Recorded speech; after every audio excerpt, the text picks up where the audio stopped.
नमस्कार साथियों, स्वागत है आपका एसकेपी ऑनलाइन क्लासेज के यूट्यूब चैनल पर।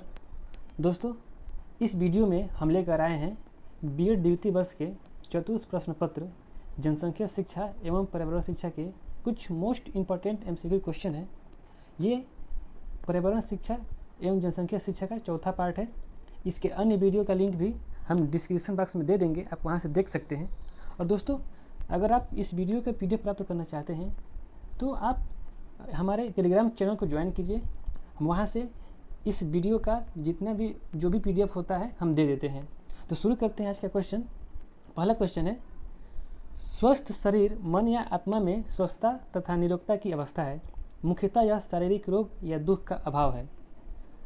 यह कथन किसका है? ऑप्शन दिया है ट्रेवर, वेबस्टर शब्दकोश, हर्बर्ट, इनमें से कोई नहीं। तो दोस्तों, इसका जो सही आंसर है वो हो जाएगा वेबस्टर शब्दकोश। दोस्तों, वेबस्टर डिक्शनरी में कहा गया है कि स्वस्थ शरीर मन या आत्मा में स्वस्थता तथा निरोगता की अवस्था है। मुख्यतः यह शारीरिक रोग या दुख का अभाव है। नेक्स्ट क्वेश्चन है, बीमारियों को वातावरण से जोड़ने वाले पहले विचारक कौन थे? ऑप्शन है ईगर, ट्रेवर, हिपोरेट्स, इनमें से कोई नहीं। दोस्तों, बीमारियों को वातावरण से जोड़ने का तात्पर्य है कि जो बीमारियां वातावरण से होती हैं, जैसे मौसम, दूषित जल पीने से, दूषित भोजन करने से, हवा से, इन सब चीज़ों से जो हमें बीमारियां हो रही है, इसके बारे में पहले जो अपने विचार दिए थे वो थे हिपोरेट्स। तो इसका जो सही आंसर है वो हो जाएगा ऑप्शन नंबर 3, हिपोरेट्स। नेक्स्ट क्वेश्चन है, स्वास्थ्य को निर्धारित करने वाले प्रमुख कारक कौन कौन से हैं? ऑप्शन है आनुवंशिकता और वातावरण, जीवन शैली, आर्थिक एवं शैक्षिक स्तर, उपरोक्त सभी। तो दोस्तों, स्वास्थ्य को निर्धारित करने वाले जो प्रमुख कारण हैं वो आनुवंशिकता और वातावरण भी है, जीवन शैली भी है, आर्थिक और शैक्षिक स्तर भी है। तो हमारा जो सही आंसर है वो हो जाएगा ऑप्शन नंबर 4, उपरोक्त सभी। दोस्तों, आनुवंशिकता में क्या होता है कि प्रत्येक व्यक्ति के शारीरिक व मानसिक गुण कुछ हद तक उसके गुणसूत्रों से प्रगति से निश्चित होते हैं। तो अगर किसी भी अभिभावक का गुणसूत्र प्रभावित होगा तो उनके बच्चों का भी जो कुछ भी स्वास्थ्य है वो प्रभावित हो सकता है। वातावरण भी है, जैसे कि दूषित जल, भोजन इत्यादि से हमको बीमारी हो सकती है, स्वास्थ्य में परेशानी हो सकती है। दोस्तों, जीवन शैली भी है। जीवन शैली का मतलब रहन सहन का तरीका है, सामाजिक मूल्यों, व्यवहारों और गतिविधियों का प्रतिबिंब करता है। दोस्तों, आर्थिक स्तर भी कहीं ना कहीं हमारे जीवन को प्रभावित करता है। अगर कोई व्यक्ति गरीब है तो उसको भी कुछ बीमारियाँ हो सकती हैं। हमारे देश में एक विडम्बना भी है, देश में क्या पूरे संसार में विडम्बना भी है कि जिसके पास अधिक पैसा होता है, आर्थिक स्थिति जिसकी सही होती है, उसको भी तरह तरह की बीमारियाँ हो जाती है, जैसे sugar, blood pressure, heart attack इत्यादि। जीवन स्तर भी है, हमारे कैसे हम रह रहे हैं, शैक्षिक स्तर। तो अगर जहाँ पे शिक्षा अधिक रहती है तो वहाँ पे बीमारियाँ थोड़ा सा कम पाई जाती है, लोग जागरूक रहते हैं। तो जो हमारा सही आंसर है इसमें वो जाएगा ऑप्शन नंबर 4, उपरोक्त सभी। नेक्स्ट क्वेश्चन है, पोषण मनुष्य और उसके बीच का संबंध है जिसमें शारीरिक, सामाजिक, मनोवैज्ञानिक तथा जैविकी पहलू भी सम्मिलित है। यह कथन है। ऑप्शन दिया है यूडिकिन, DF टर्नर, हर्बर्ट, ट्रेवर। दोस्तों, इसका जो सही आंसर है वो हो जाएगा ऑप्शन नंबर 1, यूडिकिन। दोस्तों, यूडिकिन ने कहा था कि पोषण मनुष्य और उसके बीच का संबंध है जिसमें शारीरिक, सामाजिक, मनोवैज्ञानिक तथा जैविकी पहलू भी सम्मिलित है। नेक्स्ट क्वेश्चन है, पोषण के प्रकार कौन कौन से हैं? ऑप्शन है उचित पोषण, अल्प पोषण, कुपोषण, उपरोक्त सभी। तो दोस्तों, जो पोषण का प्रकार है उचित पोषण भी है, अल्प पोषण भी है और कुपोषण भी है। तो हमारा जो सही आंसर है वो हो जाएगा ऑप्शन नंबर 4, उपरोक्त सभी। दोस्तों, उचित पोषण में क्या होता है कि हमें हमारे शरीर को जिस मात्रा में भोजन की आवश्यकता है, विटामिन की आवश्यकता है, उसी प्रकार से हमारे पोषक तत्व मिल जाते हैं। तो ऐसे पोषण को कहते हैं उचित पोषण।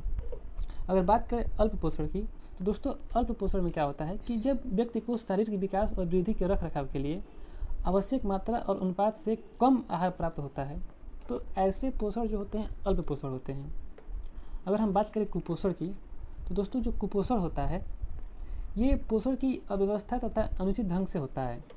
इसमें भोजन भी ढंग से नहीं मिल पाता है और जो आवश्यक पोषक तत्व चाहिए शरीर को वो भी नहीं मिल पाता है। तो ये होता है कुपोषण। दोस्तों, कुपोषण भूखमरी से भी आता है। बात करें, अभी कुछ दिन पहले ग्लोबल हंगर इंडेक्स आया था तो उसमें भारत का रैंक 107 में से 94 था। यानी कि भारत में भूखमरी ज़्यादा है। नेक्स्ट क्वेश्चन है, निम्नलिखित कथनों पर विचार कीजिए। पहला कथन है, जनसंख्या तथा प्राकृतिक संसाधनों में अन्योन्याश्रित संबंध है। मनुष्य एक स्वयं संसाधन है। तो दोस्तों अगर हम बात करें ऑप्शन की, ऑप्शन दिया है एक सत्य है, दूसरा असत्य है, केवल एक सत्य है, दोनों सत्य है, केवल दो सत्य है। तो दोस्तों बात करें पहला ऑप्शन की, तो जनसंख्या तथा प्राकृतिक संसाधनों में अन्योन्याश्रित संबंध है। दोस्तों बिल्कुल सही बात है। जनसंख्या जैसे जैसे बढ़ता है प्राकृतिक संसाधन भी उसी रेशियो में धीरे धीरे घटता जाता है। तो एक तरीके से दोनों में एक तरह से म्यूचुअल रिलेशनशिप है। तो हमारा पहला ऑप्शन भी सही हो जाएगा, पहला कथन। दूसरा कथन है, मनुष्य स्वयं एक संसाधन है। दोस्तों ये भी सही बात है, मनुष्य स्वयं एक संसाधन है। तो जो हमारा सही आंसर है वो हो जाएगा ऑप्शन नंबर 3, दोनों सत्य है। नेक्स्ट क्वेश्चन है, कोई भी प्राकृतिक पदार्थ या शक्ति तब तक संसाधन नहीं बनता जब तक वह मनुष्य की आवश्यकता की पूर्ति न करे। यह कथन किसके द्वारा कहा गया है? ऑप्शन है हैगेट, जिमरमैन, हिप्पोक्रेट्स, इनमें से कोई नहीं। तो दोस्तों ये जो कथन कहा गया है वो हैगेट के द्वारा कहा गया है। हैगेट ने कहा था कि कोई भी प्राकृतिक पदार्थ या शक्ति तब तक संसाधन नहीं बनता जब तक कि वह मनुष्य की आवश्यकता की पूर्ति न करे। नेक्स्ट क्वेश्चन है, जनसंख्या की वृद्धि होने के कारण प्राकृतिक संसाधन प्रभावित हो रहे हैं। इसका कारण है, किस कारण से प्राकृतिक संसाधन अधिक प्रभावित हो रहे हैं? तो ऑप्शन दिया है प्रदूषण, अत्यधिक उपभोग, प्राकृतिक आपदाएं, उपरोक्त सभी। तो दोस्तों जो भी जनसंख्या वृद्धि से हमारे प्राकृतिक संसाधन प्रभावित हो रहे हैं उसका प्रदूषण भी कारक है, अत्यधिक उपभोग भी कारक है और प्राकृतिक आपदाएं भी कारक है। तो जो सही आंसर है हमारा वो हो जाएगा ऑप्शन नंबर 4, उपरोक्त सभी। नेक्स्ट क्वेश्चन है, निम्नलिखित कथनों पर विचार कीजिए। पहला कथन है, मानव स्वास्थ्य का जनसंख्या वृद्धि से सीधा संबंध है। दूसरा कथन है, जनसंख्या वृद्धि पर मानव का अनुकूल प्रभाव पड़ता है। अगर बात करें ऑप्शन की तो ऑप्शन दिया हुआ है केवल एक सही है, केवल दो सही है, एक और दो दोनों सही है, एक गलत और दूसरा सही है। तो दोस्तों बात करें आपका पहला कथन की, तो मानव स्वास्थ्य का जनसंख्या पर सीधा संबंध है, जनसंख्या वृद्धि से सीधा संबंध है। तो यह कथन बिल्कुल सही है। दूसरा कथन है, जनसंख्या वृद्धि का मानव पर अनुकूल प्रभाव पड़ता है। दोस्तों ये अनुकूल प्रभाव न होकर के ये प्रतिकूल प्रभाव पड़ता है। जैसे जैसे जनसंख्या में वृद्धि होती है तो मानव में कई प्रकार की समस्याएं उत्पन्न हो जाती हैं, रहने से लेकर के खाने पीने हर प्रकार की समस्याएं उत्पन्न होती हैं, उचित पोषण नहीं मिल पाता है। तो यहाँ पर जनसंख्या वृद्धि में मानव पर अनुकूल प्रभाव न होकर के प्रतिकूल प्रभाव होगा। तो हमारा दूसरा कथन गलत हो गया। तो केवल दो सही है, यानी कि ऑप्शन नंबर हमारा 2 सही हो जाएगा, कि सॉरी ऑप्शन नंबर 1 सही हो जाएगा, केवल एक सही है। नेक्स्ट क्वेश्चन है, ये कुछ जो जनसंख्या वृद्धि से प्रभाव पड़ने वाले हैं, स्वास्थ्य पे क्या प्रभाव डालते हैं ये बताया गया इसमें।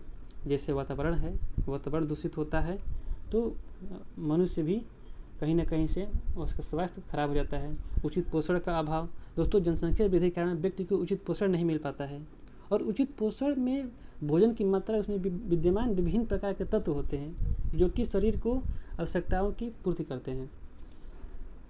कुपोषण है, कुपोषण से भी दोस्तों जो मानव का स्वास्थ्य है वो बहुत प्रभावित होता है। अत्यधिक श्रम और कम निद्रा, यानी कि अगर हम बहुत ज़्यादा काम कर ले रहे हैं और निद्रा कम ले रहे हैं, सो कम रहे हैं, तो इससे भी हमारे स्वास्थ्य पर अत्यधिक प्रभाव पड़ता है। खेल कूद और व्यायाम की अवहेलना, आजकल के बच्चे देख ही रहे हैं, सबसे ज़्यादा फ्री फायर खेल रहे हैं, इंडोर गेम ज़्यादा खेल रहे हैं, तो ये भी हमारे शरीर पर कहीं ना कहीं स्वास्थ्य पर प्रभाव डाल रहा है। नेक्स्ट क्वेश्चन है, इकोलॉजी शब्द का प्रयोग सर्वप्रथम किसने किया था? ऑप्शन है अर्नेस्ट हैकल, मैकफेडियम, पिनालिया, इनमें से कोई नहीं। तो दोस्तों जो इकोलॉजी शब्द है इसका सर्वप्रथम प्रयोग अर्नेस्ट हैकल ने किया था। इकोलॉजी का मतलब होता है इकोस प्लस लॉजी, यानी कि पारिस्थितिक तंत्र का अध्ययन। नेक्स्ट क्वेश्चन है, पारिस्थितिकी एक विज्ञान है जिसका संबंध प्राणियों, पौधों, पशुओं तथा उनके पर्यावरण के आंतरिक संबंधों से होता है। यह कथन है, ऑप्शन है मैकफेडियम, पिनालिया, आरएल टेलर्स, क्लार्क।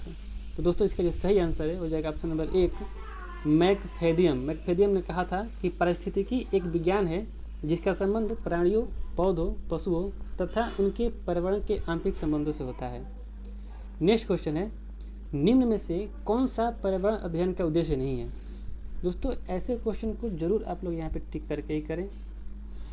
पहला ऑप्शन है बच्चों को पाठ्य पुस्तक की परिभाषा प्रदान करने के लिए प्रोत्साहित करना। दोस्तों मेरे ख्याल से देखो ऑप्शन ये तो गलत हो जाना चाहिए।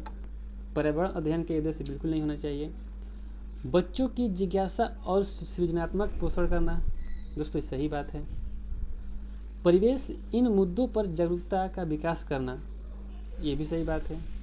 बच्चों को स्वयं अपने हाथ से कार्य करने और खोजने के क्रियाकलापों से जोड़ना, दोस्तों ये भी सही है। तो हमारा यहाँ पे पूछा है कि उद्देश्य नहीं है, तो हमारा जो सही आंसर है वो हो जाएगा ऑप्शन नंबर 1, बच्चों को पाठ्य पुस्तक की परिभाषा प्रदान करने के लिए प्रोत्साहित करना। दोस्तों ये यहीं से हमारा ये पॉइंट है, ये हमारा सही हो जाएगा। नेक्स्ट क्वेश्चन है, प्राथमिक स्तर पर पर्यावरण शिक्षण उद्देश्यों के अंतर्गत बालक में कौन से गुण विकसित होते हैं? ऑप्शन है अंतर करना, जिज्ञासा एवं सृजनात्मकता, याददाश्त शक्ति बढ़ाना, उपयुक्त में से कोई नहीं। तो दोस्तों प्राथमिक स्तर पर पर्यावरण शिक्षण से जो बच्चे के अंदर गुण विकसित होते हैं वो होते हैं जिज्ञासा और सृजनात्मकता। दोस्तों अंतर करना भी नहीं होगा और याददाश्त शक्ति बढ़ाना भी नहीं होगा। तो जो हमारा सही आंसर है वो हो जाएगा ऑप्शन नंबर 2, जिज्ञासा और सृजनात्मकता। नेक्स्ट क्वेश्चन है, निम्न में से पर्यावरण अध्ययन विषय को पढ़ाने की विधि नहीं है। ऑप्शन है सहयोगात्मक विधि, सहयोगात्मक अधिगम, व्याख्यान द्वारा स्पष्ट, निर्देश खोज विधि, प्रदर्शन विधि। दोस्तों यहाँ जो हमारा व्याख्यान द्वारा स्पष्ट है, दोस्तों ये पर्यावरण अध्ययन के लिए उचित नहीं है, उचित विधि नहीं है। अब बताइए जो प्राइमरी लेवल का बच्चा है वो अगर सेव देखा ही नहीं है तो सेव के बारे में उसको हम बता रहे हैं तो कुछ नहीं समझ पाएगा। लेकिन वहीं अगर उसको हम एप्पल दिखाएंगे, सेव दिखाएंगे, तब उसके बारे में अच्छे से समझेगा। तो जो हमारा सही आंसर है वो हो जाएगा ऑप्शन नंबर 2, व्याख्यान विधि द्वारा पर्यावरण अध्ययन नहीं हो पाता है, उचित विधि नहीं है। नेक्स्ट क्वेश्चन है और हमारा आखिरी क्वेश्चन होगा, एक नवनियुक्त पर्यावरण अध्ययन के शिक्षक के रूप में आपकी सबसे पहली प्राथमिकता क्या होनी चाहिए? ऑप्शन है कक्षा में धीमी गति से सीखने वाले विद्यार्थियों की पहचान, विद्यार्थियों के लिए पाठ अनुसार विस्तृत नोट तैयार करना, विद्यार्थियों का सामाजिक सांस्कृतिक प्रोफाइल ब्यूरो तैयार करना, पहले से ही पाठ्य विवरण तैयार करना। तो दोस्तों इसका जो सही आंसर है वो हो जाएगा ऑप्शन नंबर 3, विद्यार्थियों का सामाजिक सांस्कृतिक प्रोफाइल विवरण तैयार करना। दोस्तों कक्षा में धीमी गति से सीखने वाले बच्चों को पहचान करना, ये भी नहीं होगा। विद्यार्थियों के लिए पाठ अनुसार विस्तृत नोट तय करना, दोस्तों ये भी नहीं होगा। और पहले से ही पाठ विवरण तय करना, दोस्तों ये भी सही नहीं है। तो हमारा जो राइट आंसर है हो जाएगा ऑप्शन नंबर 3। ये हमारा आखिरी क्वेश्चन था। Thanks for watching. अगर मेरा वीडियो पसंद आए हो तो लाइक कीजिए, कमेंट करके मुझे जरूर बताइए और अपने दोस्तों को शेयर कीजिए ताकि उन लोगों के पास भी ये वीडियो पहुँचे। बहुत ही महत्वपूर्ण क्वेश्चन था आज का।